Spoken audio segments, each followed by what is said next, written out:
Hello, everybody. My name is Marco Inzitari. I'm a professor of aging at WOC University. Empezaremos este seminario en inglés porque el ponente es, bueno, seguramente puede hablar en español y todo, y hasta en catalán, yo diría.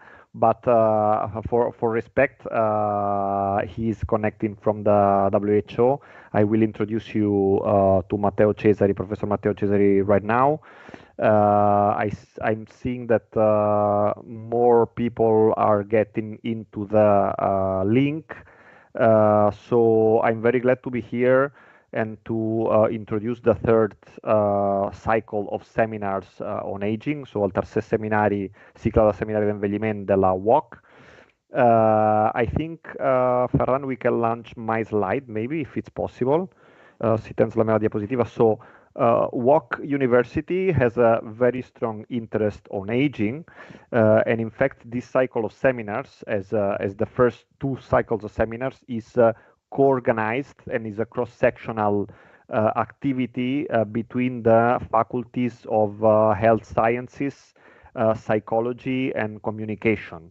WOC University, as you know, is a digital University of Catalonia and is very much oriented towards technology in the general sense, so developing technology, testing technology, interaction between humans and technology. But we have special interests. In this case, aging is one of them. I co-organized this seminar with Professor Salvador Macip, who is now the head of the health department, health faculty of the WOC, together with Dr. Daniel López Gómez, who is from the IN3 Research Institute and Faculty of Psychology, and Mireia Fernández-Ardrèvol, who is from the Faculty of Communication. And we all share a strong interest in aging from different perspectives, and we know that in the university there are more people that are interested in aging. So we want this first seminar as open, online. As many of you know, that we in the Faculty of Health Sciences, we have also a course on let's say expert course on aging with really a WHO-oriented perspective, I would say. So talking about intrinsic capacity and exercise, nutrition, but also psychological and affective problems in older people. So you can easily find the information in case of interested on envejecimiento, nutrición y calidad de vida on the web. And I'm now coming to introduce my friend and colleague Matteo Cesari. So it's a great pleasure to have you here, Matteo. Matteo is Italian, now living in Geneva, Switzerland. He is now the reference scientist for geriatrics and gerontology at WHO within the Department of Aging and Life course. Matteo is a physician, is a geriatrician by training. He has been doing research for, I would say, many years, even if young. He has a long consolidated career across the United States, Wake Forest University, then Toulouse, France, Italy again, in Rome and in Milan. And now we are all proud to have him there in Geneva, representing, let's say, geriatrics and gerontology, and as an expert of aging within the WHO. So today he will open this third cycle of seminars talking about one of the main, let's say, projects or programs of the WHO regarding aging, which is a decade of healthy aging. We are just in the middle of the decade of healthy aging, and we would like to share and know from him the main pillars there, where we are in this journey of the decade of healthy aging. So thank you so much for being here, Matteo, and the floor is yours. Thanks a lot, Marco. Thanks a lot. I mean, Marco is a friend, so we don't listen to everything that he may have said. It is a great pleasure being here, and thanks a lot for the invitation. I think that a seminar on that is based on interdisciplinarity is something that talks a lot with the theme of healthy aging, that is that as it has been proposed by United Nations and how it is currently coordinated by the WHO. If I can have the slides shared, I will start discussing about the UN Decade of Anti-Aging. This is the title of my presentation. I have no specific conflict of interest to disclose here. And first of all, let's start discussing about what is the Decade of Anti-Aging. As Marco was mentioning before in the introduction, we are in the middle of this decade. In 2020, the United Nations proclaimed the decade from 2021 to 2030 as the decade of anti-aging. This is a unique opportunity, not only for geriatricians, but for the entire society, because the idea of the decade of anti-aging, the vision of the decade of anti-aging, is to work together promote a collaborative effort in order to transform the world where we live and where we age into a better place. This implies a global collaboration. And as you can see in this slide, we talk about multiple sectors and multiple stakeholders, from governments to civil society, from international organizations to professionals, academic institutions, but also the media and the private sector. Altogether, we need to work for improving how we grow older in our world and how we can promote healthy aging. The theme of healthy aging appeared for the first time in a document of the published by the World Health Organization in 2015. So it is a relatively recent concept. It was published for the first time in the World Report on Aging and Health and defined as the process of developing and maintaining the functional ability that enables well-being in older age. What is functional ability? Functional ability in the same document was defined as the combination of two different factors, intrinsic capacity and environment.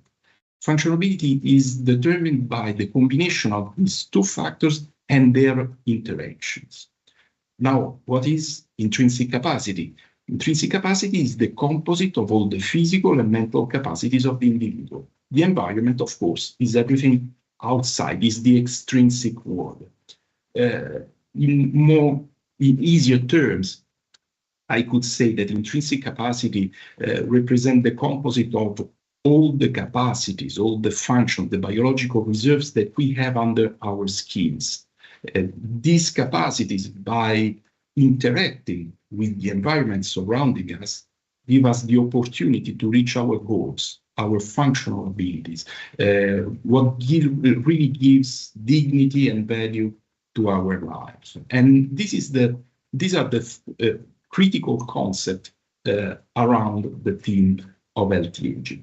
Just to provide you an example of this, intrinsic capacity, so the composite of all the physical and mental capacities of our organism, tend to grow during our first phase of life.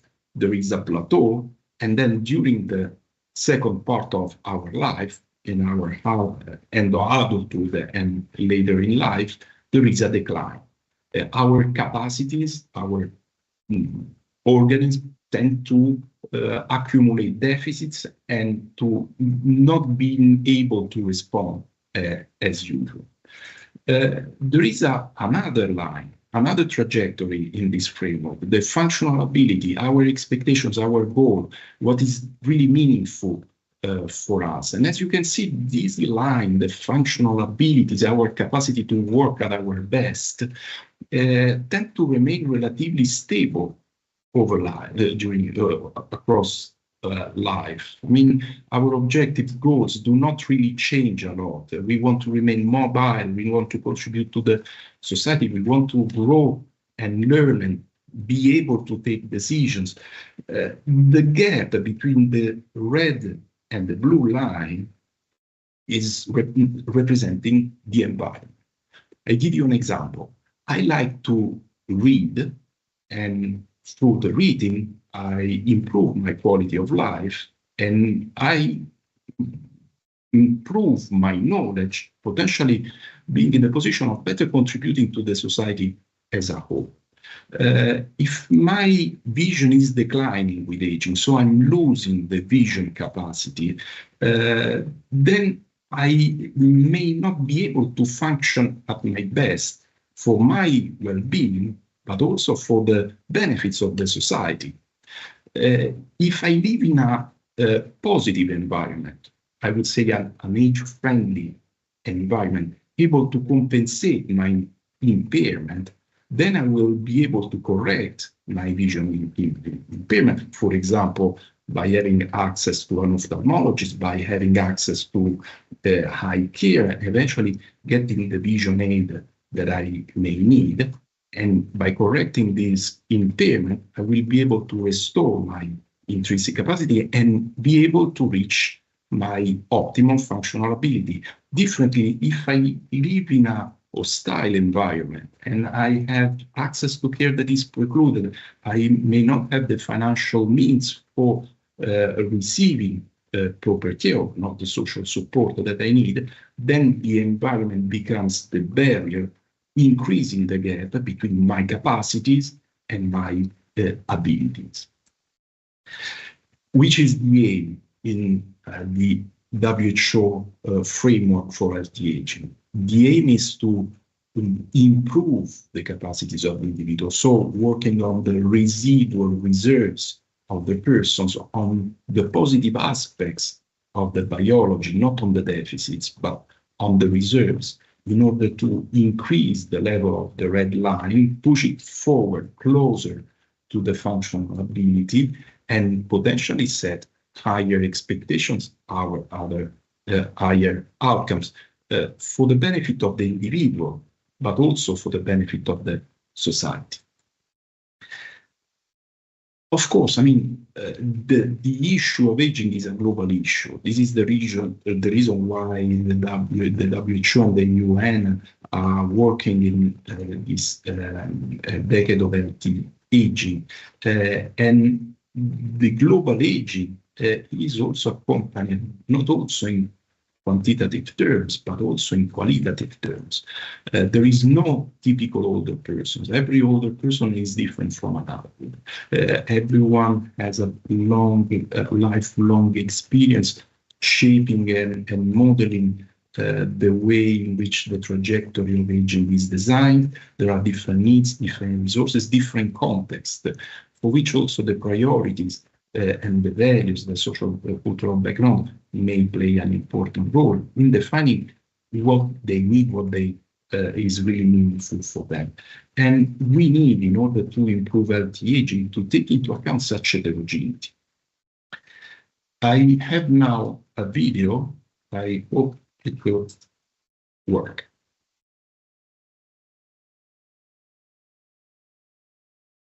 There is no audio. I don't see, I don't hear the audio.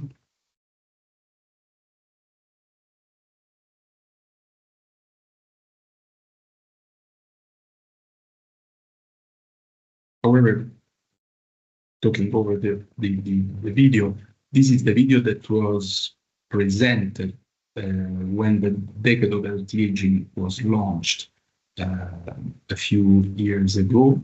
It is the video that is showing exactly what I was presenting you before. We have our capacity, we have our abilities that we want to reach. There is an environment in the between, and we want to focus on our roots, as it is shown here. We want to foster our mental and physical capacities by taking into account the soil surrounding the environment, and by improving the interaction between capacities and environment, we are able to generate and to generate opportunities to improve the quality of life of the individual, regardless of his age, regardless where he lives. In this context, you may have noticed up to now, I have never mentioned the word disease. This is focused on capacities, on abilities, on positive aspects of aging. I will come to this theme later. this is a framework that is also trying to improve the vision that every one of us has on aging in order to avoid any negative attitude to this physiological phenomenon that is touching every one of us from conception up to death. And it is also something that does not have a specific age, threshold of age to be applied. This is based, as you may have seen before, on trajectories, on a life course approach. Now, we have this decade of anti-aging that is organized on 4 action areas and 4 enablers. I will go through this in the next slide. The important thing to consider is that the decade of anti-aging puts the older person at the center of action. I told you before, this is a multi-stakeholder, multi-sectoral action. At the center of every action, there is the older person. It is somehow an important change of paradigm, because it implies a remodeling, a reshaping of the world as it is, that is following a one-fits-all standard, one-fits-all module. By accepting the heterogeneity of the older person, we have to put this the person at the center of action in order to model person-centered and meaningful responses at different levels.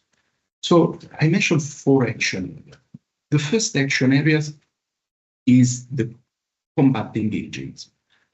Change how we think, feel, and act towards aging. As I mentioned before, we talk about healthy aging. We don't talk about diseases. We are talking about capacities, reserves, improvements.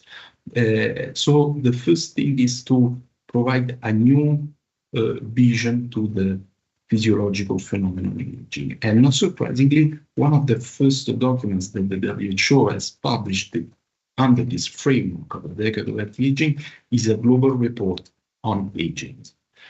What is ageism? Ageism is defined as the stereotypes, the prejudice, the discrimination, so how we think, feel, and act towards others, and also towards ourselves, based on age. Please be aware that ageism is not monodirectional. It's not only younger persons against older persons. It may also occur in the opposite direction. It's a pervasive phenomenon in our societies. It has been also considered probably the most prevalent form of stigma, of prejudice that is applied worldwide. There are here some data that are providing you some numbers.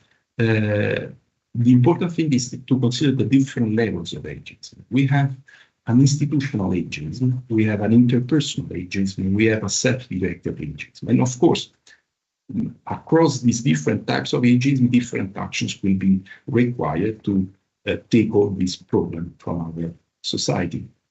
When we talk about institutional ageism, we talk about those policies, those rules, social norms that are somehow discriminating based on the age of the individual.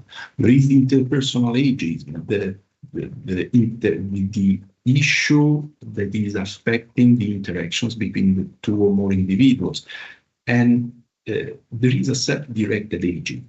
We saw this very often during the COVID pandemic. The older person who precludes opportunities and opportunities for improvement, for growing, because applies on himself the stigma of the age. So, for example, during the COVID pandemic, many older persons did not go to emergency department and somehow precluding themselves the opportunity of care for COVID, because they thought it was not worth to occupy a bed in the hospital because they were old.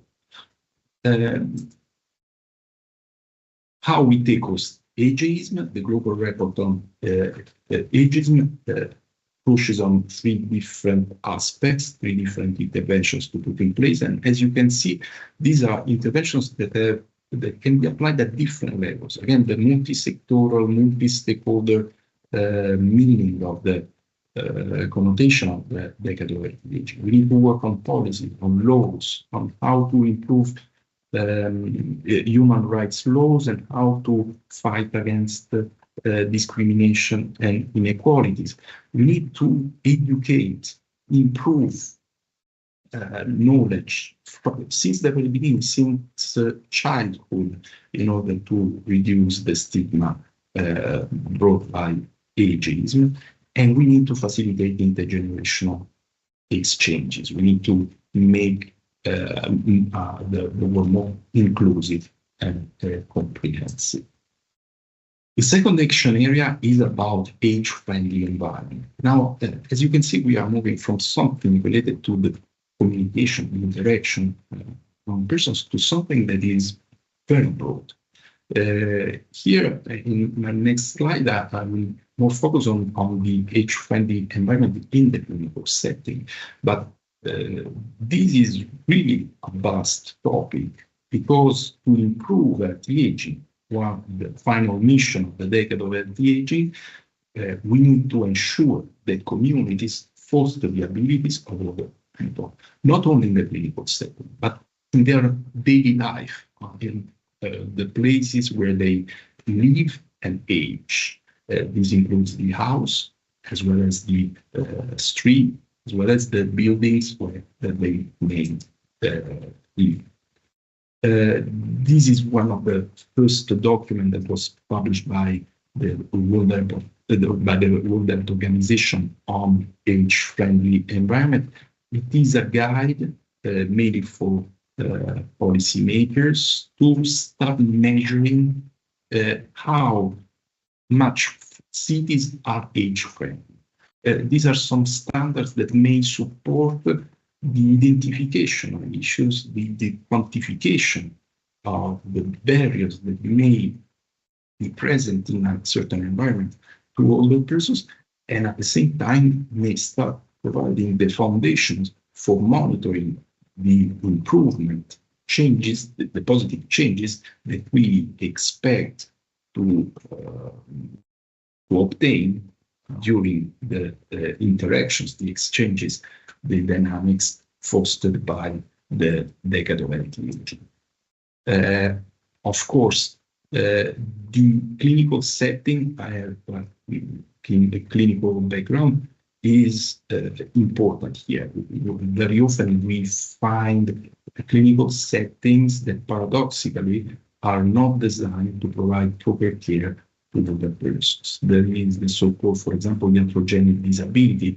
We really live in the clinical setting very often in environments that do not consider the different impairments, needs, priorities of the older persons that, after all, very often representing most of the end users of clinical care.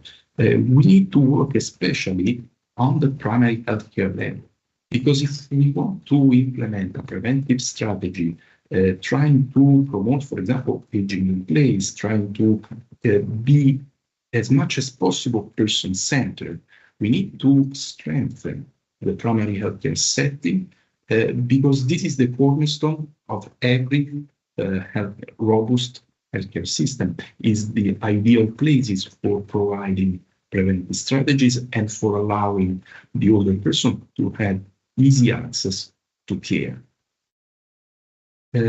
Of course, I will not go into the details on what means making a primary healthcare setting more age-friendly, but I mean, let's consider the importance of the training of the health and care workers working in this place, working on the structure of the center that is providing care, and also redesigning the dynamics of the center according to the real priorities of the older persons that very often are not nested in the cure of the disease, but in the long-term solution of chronic conditions, very often interacting with each other, that may require a multidisciplinary and multidimensional approach.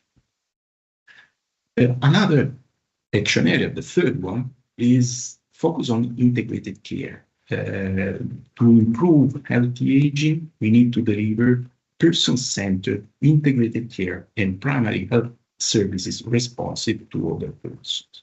Now, you see how the action areas are moving towards the clinical setting. We had the first one more on the approaches, ageism, the second one on the environment. This one is arriving to the care, how to provide care, how to deliver care. And but please consider, and we will see this also in the fourth action area, these four pillars as in reality very interacting one each other, very overlapped among them. I just ended my part on the age-friendly environment, talking about the environment in a care setting. Now we have a specific area on integrated care, but can we really promote integrated care if we do not combat ageism, if we do not make the environment suitable for integrating services and expertises? Now, why integrated care is needed? Why integrated care is one of the action areas of the decade?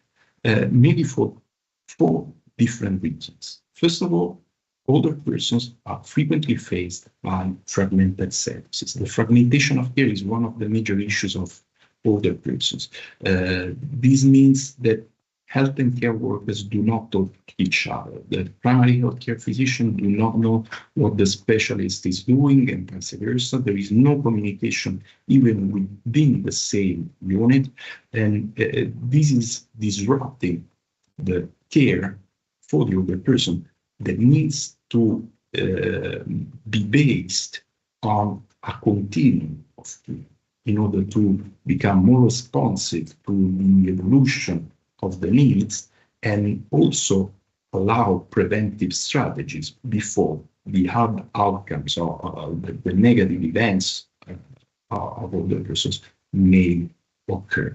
Another reason why we need integrated care is, as I mentioned before, to facilitate the access to care. Very often, care settings are very far from where the person lives, and think not only geographically to the problems that an older person may face when he lives in rural areas, but also because of the capacity impairments that the person may have in accessing care, that are not only the physical impairment, but also cognitive impairment.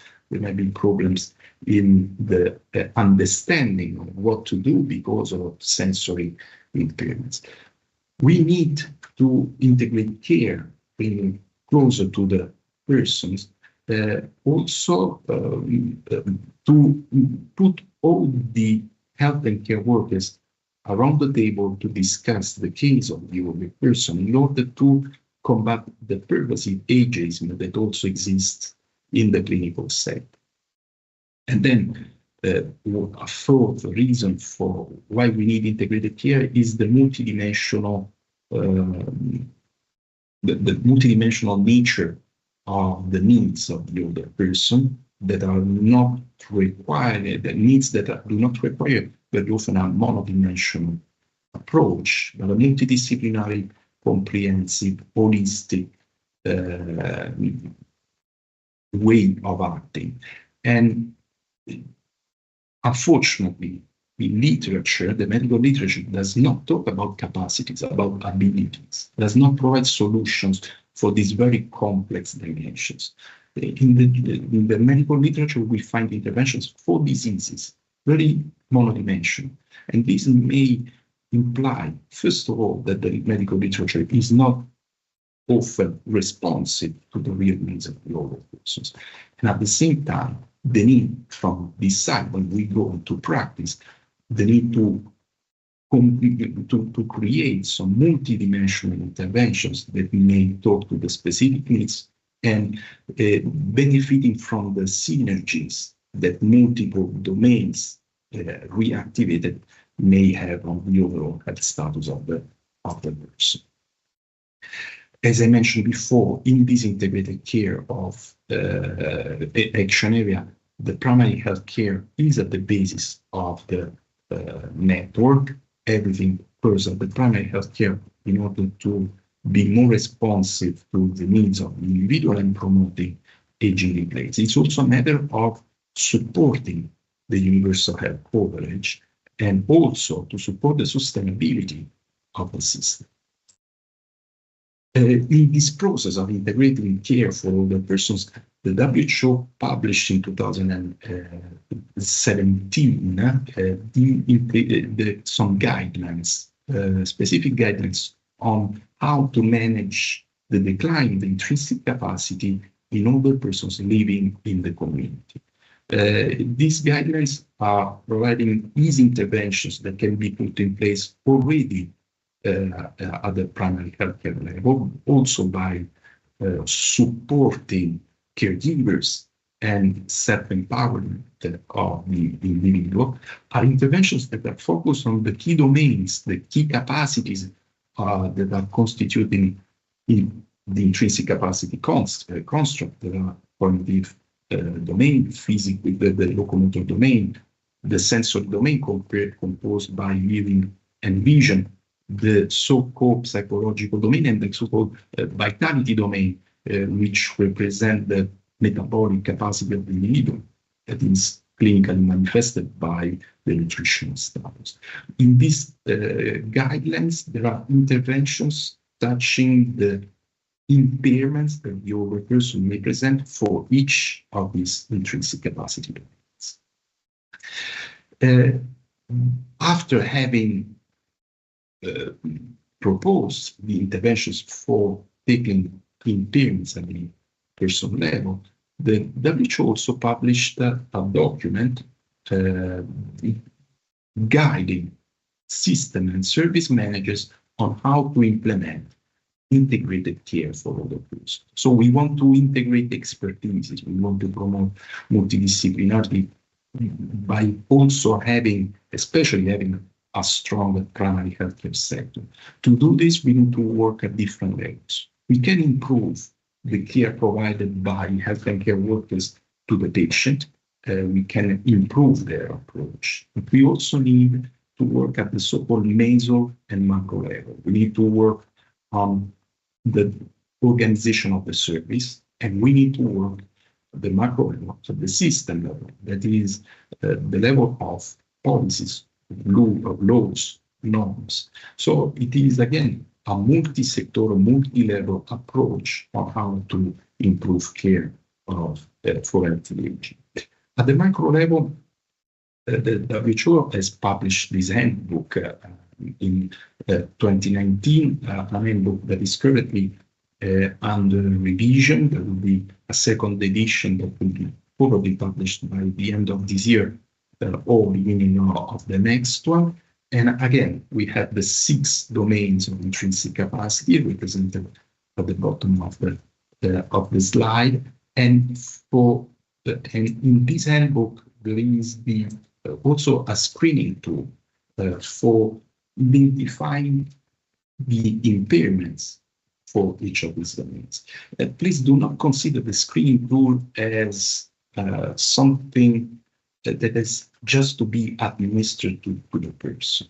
This is also a way for training the health and care workers at looking at the older person in a different way.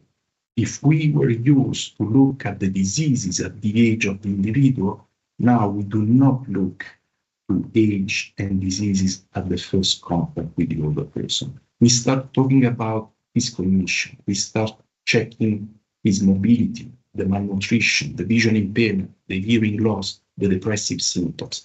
Being aware, knowing that every kind of intervention that we may put in place to manage a disease will fail if these domains are not taken adequately into account. Following the screening of the person, there is in this document also the flow chart. There is the so-called general care pathway that is based on multiple steps. There is the screening. If the screening provides a positive result for an impairment in intrinsic capacity, then there is the need to go more in depth, understand and measure that impairment. There is the need of understanding whether clinical conditions may influence that impairment. And we need to also have a look at the social and physical environment where the person lives and is experiencing this incapacity. By having this comprehensive approach, we will be able then to develop a personalized care plan that will be put in place, also referring the person to other specialists, to other opportunities that the environment may offer, but also through the engagement of the community and the caregiver that will have to be supported in the eventual involvement when the care plan is implemented. So, as you can see, there is the framework that we have been used in geriatric medicine since I would say the very beginning: screening, assessment, personalized care plan, implementation, and follow-up. This is something that is nested in this framework, in this model that is also based on a multidisciplinary approach. The personalized care plan is comprehensive, going not only on the clinical side, but taking into account of the environment, of the social aspects. And what does this mean? This means that, for example, when I was discussing before about the need of acting at different levels for implementing integration of care, this means that the ministries of health and the ministries of social affairs that are controlling different parts of the system providing supporting care for the person may have to interact, may need to generate synergies in order to better allocate resources and provide a more comprehensive person-centered care. The ICOPE approach, integrated care for older persons approach at the primary healthcare setting, has been also tested. There were studies that were initiated and reported in this document published over the WHO, in which there was a first attempt to measure the readiness of countries around the globe on their capacity to implement integrated care for older persons, listening also to which were the barriers, the problems, and the enablers for doing that. And the results are provided in this document, also showing somehow the possibility of implementing this new model of care. Fourth action area, long-term care. But long-term care does not mean nursing homes. Long-term care means the longitudinal perspective that we want to give to the care offered to older persons for the management of long-term chronic conditions. In this action area, we want to provide access to long-term care for older people who need it. And long-term care is an umbrella. Under long-term care, we have rehabilitation, we have palliative care. We also have the nursing homes. But that's just a setting of care under this broader umbrella. Consider that in many countries, the nursing homes do not exist. The long-term care system is not structured as it may occur here in Europe. So which are the typical challenges in long-term care? I think you are familiar with many of these problems. The governance is complex and coordinated, fragmented. There is a problem with training. There is the unclear and often neglected role played by caregivers, especially playing an informal role. There is the need of connecting health and social services that are at the basis of the long-term care in its broadest meaning.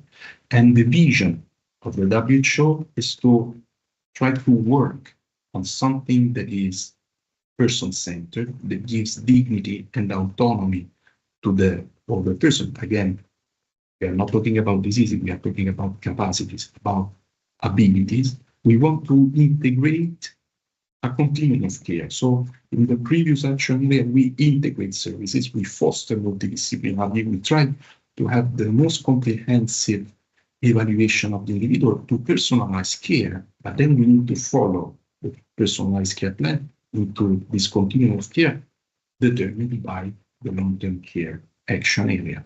We want to have a long-term care system that is under the coverage, under the universal health coverage, promoting aging in place. Again, when long-term care is not the nursing home, long-term care can be provided at the home of the individual or in other different settings, and it is just the quality of the care that is here under discussion. There is nothing to do. It is nothing to do with the setting where this is staying. And again, it's multidisciplinary, multi-sectoral, and try to give more visibility to caregivers. There is a framework that has been developed by the WHO and published a couple of years ago. And as you can see, we have multiple activities that may promote intrinsic capacity, allow to reduce the environmental barriers, and allow to the person to reach his optimal functional ability. It is a matter of activating them in a responsive way according to the evolution of the needs of the individual, needs that may change because of clinical conditions, because of a change in the social context. And also in this document, it is again stressed the importance of acting at multiple levels. There is the need of training, there is the need of governance, there is the need of accountability, of financial support. There are, again, all the critical aspects that are defining the decade of healthy aging as a global collaboration involving multiple sectors and multiple stakeholders.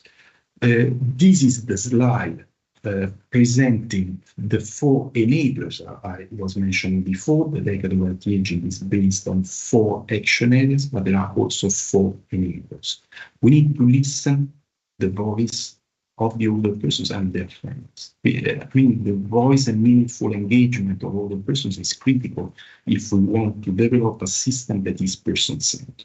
And if we want to improve health, to promote healthy aging, respecting the dignity, the value of the older persons. We need to build capacities and leadership in the field of aging. We need to invest in the training of all the stakeholders on what it means healthy aging, which are the priorities for older persons. We need to connect stakeholders. Again, the decade of healthy aging is a global collaboration, and we need to generate synergies in order to profit and benefit from the opportunities that today are still fragmented and running per silos. And the last enabler is we need to strengthen data, research. We need to work more on understanding the older persons to provide informed inputs to care for healthy aging. And coming from the geriatric background, I think there are a lot of opportunities here to recreate and profit from the previous experiences in this new scenario. These are just examples.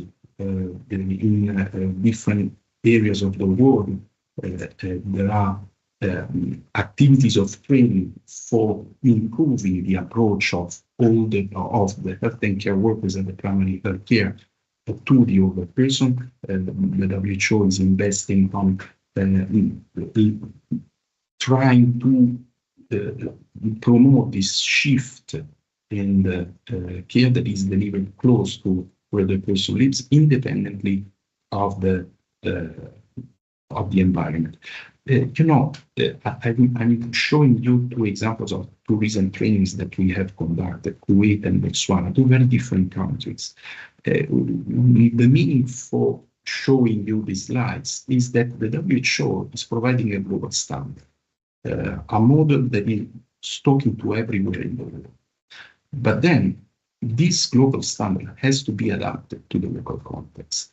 So when I was mentioning before the screening tool for detecting intrinsic capacity impairments, I mean, I don't know if in certain countries it will be applied as it is, or it may require some adaptation to overcome possible social-cultural barriers to address specific needs in the context. The idea, I would say, I would look at the moon rather than at a finger-pointing area. We need to have an approach that is comprehensive, based on capacities, and the WHO is guiding into this direction. But the adaptation of this model is a critical component of all the things that I've been telling you up to now. We have at the WHO a platform that has been developed in order to collect all the experiences from worldwide on how this decade is producing positive results. All the activities that may be nice to showcase, but may also serve as a model for others and an opportunity, as an inspiration for the others, again, to grow together in this field. And last slide is related to the last enabler. This is a paper coordinated by Marco Inzitari, in which it was shown how we can develop new research on aging, adhering and aligned to the WHO framework by rereading the data that we have been collecting over the years, for example, from the field of frailty, the concept, the geriatric concept of frailty. The multidimensional approach to the older person that has characterized for years the geriatrics and gerontology sciences are offering unique opportunities for providing inputs in this new field. And in other words, those who have been working in this multidimensional world up to now may play an important role in the leadership of the changes that we are advocating to improve and promote healthy aging. Thank you. Thank you, Matteo. I think I'm on air, I hope. Yeah, I see you. Yeah.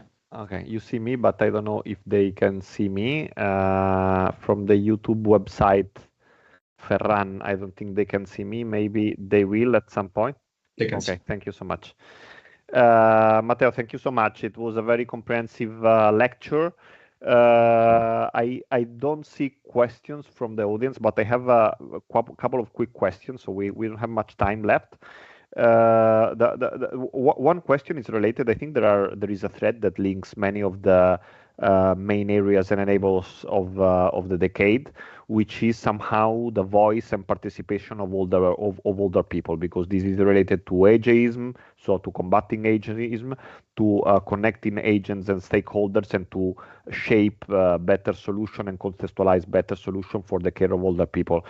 So here, for example, at Walk University, we are reinforcing the RRNE or user participation approach in research, and also in the design of new services with a living lab. I wanted to ask you, in the capacity building and training that you do in the different sites and so on, is only devoted to how to deliver care, to do the assessment, everything, or there is some specific package to involve all the people in the design of new solution, on to application implementation of new solution?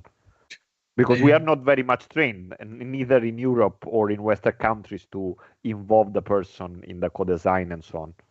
So the WHO is supporting policymakers in designing policies and strategies that are more inclusive and always try to force the involvement of patient representatives. But I mean, really raising the voice of older persons and their families.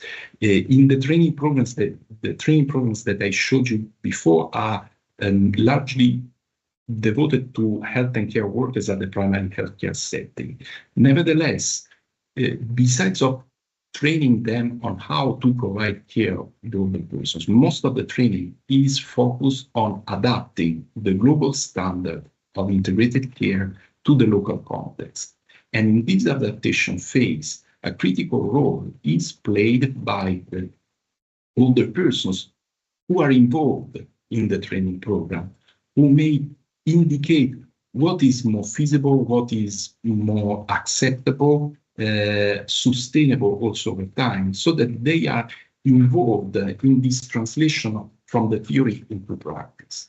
And this is a critical aspect. I mean, all the training programs that we have been conducting on integrated care are based on a multidisciplinary audience. It also to benefit from the experiences and the background, the living experience from different stakeholders. Only in this case, in this way, you will be able to build something that is robust. The meaningful engagement is critical, and you know really better than me how important it is to develop research that is responsive to the older person's needs. And if we do not adapt and accommodate our methodologies in everything that we do in the field of healthy aging, we risk to be only partial in our output or to miss the major point. Thank you, Matteo. And maybe in the last minute before closing, I also wanted to ask, I'm sure that there is a global strategy to assess the impact of this decade of healthy aging. So are there, I mean, it's hard for me there are multiple to think how you can measure such a comprehensive strategy and worldwide. So I don't know, just a very quick tip. There are multiple 1 minute.